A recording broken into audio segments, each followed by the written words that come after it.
Hi friends, तो आज हम चालू करने वाले हैं सेक्सुअल रिप्रोडक्शन। तो पहले हम देखते हैं कि हमारे जो ह्यूमंस होते हैं वो सेक्सुअली रिप्रोडक्शन करते हैं। उसमें मेल और फीमेल होते हैं दो, डिफरेंट बॉडी होती है दोनों की। और उसमें स्टेप्स क्या क्या आते हैं हमारे सेक्सुअल रिप्रोडक्शन में। हमारे पास दो पेरेंट्स होते हैं, मेल पेरेंट्स और फीमेल पेरेंट्स। पहला जो प्रोसेस होता है उसमें क्या बनता है, दोनों के बॉडी में अपने अपने गैमेट्स बनते हैं। मेल के पास स्पर्म बनेगा और फीमेल के पास ओवा बनेगा। सो फर्स्ट प्रोसेस जो है हमारे सेक्सुअल रिप्रोडक्शन की, उसमें क्या बनता है, हमारे गैमेट्स बनते हैं, उसे बोलते हैं हम गैमेटोजेनेसिस। ओके। फिर उसके बाद में क्या होगा कि दोनों के गैमेट्स अपने अपने बॉडी में बने, फीमेल के बॉडी में बन गया और मेल के बॉडी में बन गया। उसके बाद क्या होता है कि मेल का जो गैमेट है वो फीमेल के बॉडी में जाता है by the process of copulation. So उस टाइम जो स्पर्म फीमेल के बॉडी में जाता है, उस प्रोसेस को हम बोलते हैं insemination during the process of copulation. उसके बाद क्या होता है, जब हमारे मेल एंड फीमेल गैमेट्स एक दूसरे से मीट करते हैं तो उस प्रोसेस को हम बोलते हैं फर्टिलाइजेशन। ओके। जब फर्टिलाइजेशन होता है उसके बाद जाइगोट बनता है, फिर इम्प्लांटेशन होता है। जो हमारी यूटेरस की जो इंडोमेट्रियम लाइनिंग होती है उसमें जाकर हमारा जो जाइगोट होता है वो इम्प्लांट होता है, उसको हम बोलते हैं, अटैच होता है, उसको हम बोलते हैं कि इम्प्लांटेशन। ओके। उसके बाद इम्प्लांटेशन होने के बाद हम उसे कंफर्म कर देते हैं कि वो लेडी जो है वो प्रेग्नेंट है। ओके।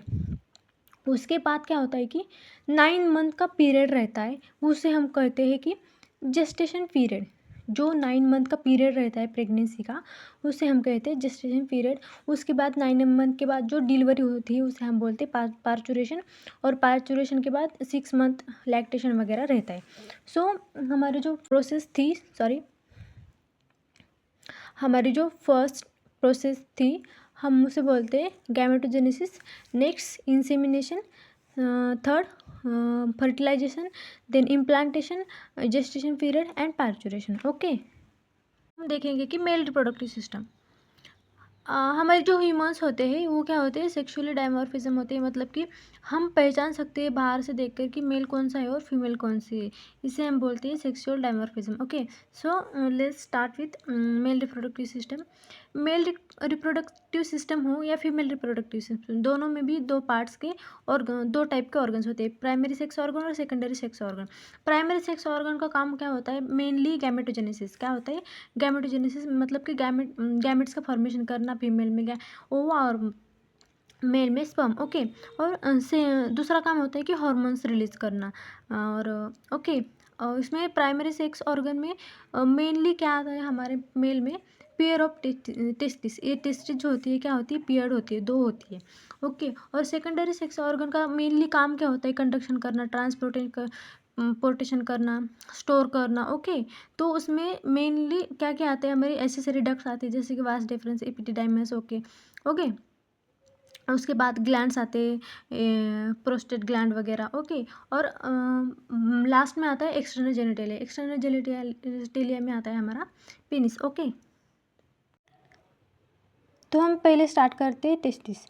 टेस्टिस जो होती है वो पेयर्ड होती है। ओके। टेस्टिस जो होती है मेल में वो क्या होती है, outside the body, present in the scrotum. Pouch like एक स्ट्रक्चर होता है उसमें प्रेजेंट होती है, उसे हम बोलते हैं स्क्रॉटम। ये देखो, ये जो होता है बाहर वाला स्ट्रक्चर उसे हम स्क्रॉटम बोलते हैं, और टेस्टिस उसके अंदर प्रेजेंट होती है। ओके। अब ये बाहर क्यों प्रेजेंट होता है हमारे बॉडी के, क्योंकि हमारे बॉडी का जो टेम्परेचर होता है 37 डिग्री, ऑप्टिमम टेम्परेचर मेंटेन रहता है हमारे बॉडी में, जो हाइपोथैलेमस मेंटेन करके रखता है। लेकिन हमारी जो प्रोसेस है स्पर्मेटोजेनेसिस के प्रोसेस के लिए हमारे बॉडी में हमारे जो स्क्रॉटम का टेम्परेचर है वो क्या होना चाहिए कि lower than the body. Okay. 2 to 2.5 degree Celsius हमारे लोअर देन द बॉडी, इतना टेम्परेचर चाहिए। अगर टेम्परेचर ज़्यादा होगा तो वो स्पर्म नहीं बनेंगे, इसलिए हमारा जो स्क्रॉटम होता है वो आउटसाइड द बॉडी होता है, दूर रहता है बॉडी से, इसलिए। ओके। अब जो हमारा जो फॉर्मेशन जो होता है हमारे टेस्टिस का, ऐसा नहीं है कि वो पहले से ही बाहर ही बनती है। ओके। जब मेल जो होता है वो मदर के बॉडी में रहता है, जब मेल मदर के बॉडी में रहता है, वो जो टेस्टिस होती है उसकी वो अब्डोमेन के अंदर बनती है, पेट के अंदर बनती है। ओके। लेकिन 7th मंथ ऑफ जेस्टेशन, मतलब कि 9 मंथ का जो पीरियड रहता है, 7th मंथ में वो क्या होती है कि एब्डोमेन से डिसेंड होकर स्क्रॉटम में आती है। जिस मेल में वो डिसेंड नहीं होता, पेट में ही रहता है, उस डिसीज को हम बोलते हैं cryptorchidism. Not descend, remain in abdomen, okay. और वो जो मेल होते हैं जिसमें डिसेंड नहीं हुआ, वो मेल क्या होते हैं, स्टेराइल होते हैं, रिप्रोड्यूस नहीं कर सकते, उस डिसऑर्डर को हम बोलते हैं क्रिप्टोर्किडिज्म, ओके। टेस्टिस है वो एब्डोमेन से स्क्रॉटम में डिसेंड हुआ है, वो एक कैनल से होकर गुजरता है, उस कैनल को हम बोलते हैं इंग्विनल कैनल, ओके।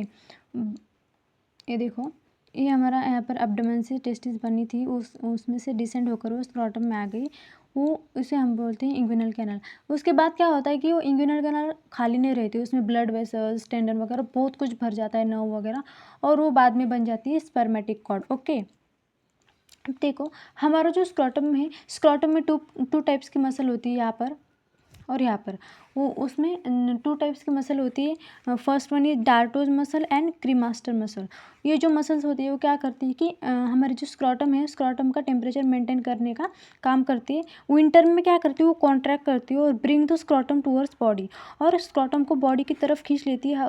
अगर बॉडी की तरफ आ गया स्क्रॉटम तो हमारे बॉडी का टेम्परेचर हाई है, तो विंटर में क्या हो जाएगा, स्क्रॉटम का टेम्परेचर भी बढ़ जाएंगे, ओके। और समर में क्या होती है, रिलैक्स होती है, अवे फ्रॉम द बॉडी, मतलब कि हमारी बॉडी से वो दूर ले जाती है स्क्रॉटम्स को, और उसका जो टेम्परेचर है वो फिर से लो हो जाता है, ओके। सो ये जो मसल्स होती है दो, डार्टोज मसल और क्रीमास्टर मसल, वो स्क्रॉटम का टेम्परेचर मेंटेन करने में हेल्प करती है, ओके। नेक्स्ट पार्ट में हम देखेंगे कि एनाटॉमी ऑफ टेस्टिस।